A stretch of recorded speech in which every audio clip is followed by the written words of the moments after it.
இன்னைக்கு 4வது test match ஆட்டத்தில் 4வது நாள் நம்ம இந்தியாவும் ஆஸ்திரேலியாவும் விளையாண்டு முடிச்சிருக்காங்க. இப்படி இருக்க 1 இல்ல 2 இல்ல கிட்டத்தட்ட 4 கேட்சுகளை நம்ம இந்தியா தவற விட்டுருக்காங்க. குறிப்பா இதுல எஸ்எஸ்வி ஜெய்ஸ்வால் அவர் மட்டுமே தொடர்ச்சியா 3 கேட்சுகளை வரிசையா இன்னைக்கு தவற விட்டுருக்காரு. இதன் காரணமாக தற்போது 333 ரன்கள் ஆஸ்திரேலியா நம்ம இந்தியாவை விட லீடிங்ல வலுவான நிலையில இருக்காங்க.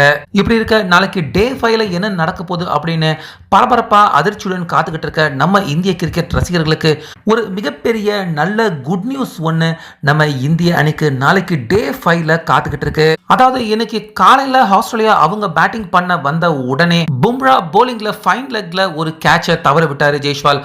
அதுக்கப்புறமா ஸ்லிப்ல ஒரு கேட்சை தவற விட்டாரு.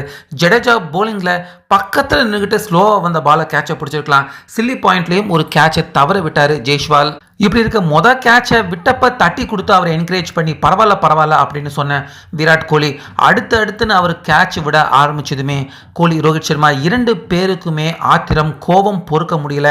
ஸ்டம்ப் மைக்கிலேயே கேட்கக்கூடிய அளவுக்கு மோசமா எஸ்எஸ்வி ஜெய்ஸ்வாலை விராட் கோலி குறிப்பா ரோஹித் சர்மா பயங்கரமா திட்டி தீர்த்துட்டாரு.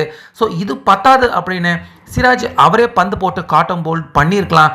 அவரும் ஒரு கேட்சை தவற விட ஸோ இந்த 4 கேட்சுகளில் ஏதாச்சும் ஒரு கேட்சாவது பிடிச்சிருந்தா ஆஸ்திரேலியா அணி எப்பவோ அவங்க ஆல் அவுட் ஆயிருப்பாங்க. அது நடக்காமல் போனதால 333 ரன்கள் ஆஸ்திரேலியா நம்ம இந்தியாவை விட லீடிங்ல இருக்காங்க. இது பத்தாது அப்படின்னு நாளைக்கு காலையிலையும் ஆஸ்திரேலியா அவங்க தான் கடைசி விக்கெட்டுக்கு மீண்டும் வந்து பேட்டிங்கும் பண்ண போறாங்க. ஆனாலுமே நம்ம இந்தியாவுக்கு ஒரு நல்ல விஷயம் இருக்கு. இந்த டே 5ல நம்ம இந்தியாவை விட ஆஸ்திரேலியா அவங்களுக்கு தான் நெருக்கடியாக இருக்க போகுது. ஏன்னா இன்னைக்கு டே 4லயே பிச் பார்த்தீங்கன்னா நல்லா பேட்டிங் பண்ணக்கூடிய அளவுக்கு ஃப்ளாட்டாகவும் பந்து போடுறவங்களுக்கு எதிர்பார்த்த ஸ்விங் டர்ன் எதுவுமே கிடைக்காது. அப்படிப்பட்ட ஒரு பிச்சாக தான் இருந்துச்சு. அதனால தான் லாஸ்ட் விக்கெட்டுக்கே நம்ம இந்தியா விக்கெட் எடுக்க ரொம்பவே சிரமப்பட்டாங்க. இதே நிலைமை தான் நாளைக்கு டே 5லையும் நீடிக்க இருக்கு. அதனால நாளைக்கு ஆஸ்திரேலியா அணி அவங்க வந்ததுமே அந்த ஒரே ஒரு விக்கெட்டை நம்ம இந்தியா எடுத்துட்டாங்கன்னா போதும். அவங்க நிர்ணயிக்கிற அந்த டார்கெட்டை கொஞ்சம் ஒன் டே கிரிக்கெட் ஃபார்மேட்ல விளையாண்டாலே போதும். நிச்சயமா நம்ம இந்தியா ஈஸியா அந்த டார்கெட்டை ஃபேஸ் பண்ணிடலாம். அப்படி வேண்டாம் மேட்சை ட்ராப் பண்ணிக்கணும் அப்படின்னு நினைச்சா கூட பாலை கம்னு டிஃபென்ஸ் வச்சுக்கிட்டு பாலை வீணாக்கிக்கிட்டு கம்னு ஸ்ட்ரைக்ல நின்றாலே போதும். ஆனால் ஆஸ்திரேலியா அணி அவங்களுக்கு அவ்வளவு ஈஸியாக இருக்காது நம்ம இந்திய அணியின் விக்கெட்டை எடுக்கிறதுக்கு. அதனால நாளைக்கு டே 5ல நம்ம இந்தியாவுக்கு நிச்சயமா பேட்டிங் ஈஸியாக இருக்கும். பந்து போட அவங்க தான் கஷ்டப்படுவாங்க.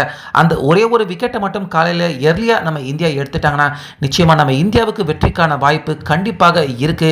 ஒன் டே ஃபார்மேட்ல விளையாண்டா நிச்சயமா ஜெயிச்சிடலாம். ஸோ அந்த வகையில் பேட்டிங்கை நினைச்சு நம்ம இந்தியா பயப்பட தேவையில்ல. இது நிச்சயமா நம்ம இந்திய அணியின் பேட்டிங் லைனுக்கு மிகப்பெரிய ரிலீஃப் குட் நியூஸ் அப்படின்னு தான் சொல்லணும். ஸோ அந்த வகையில் நாளைக்கு பரபரப்பான டே 5ல என்னதான் நடக்க இருக்கு அப்படிங்கிறத பொறுத்திருந்து பார்க்கலாம்.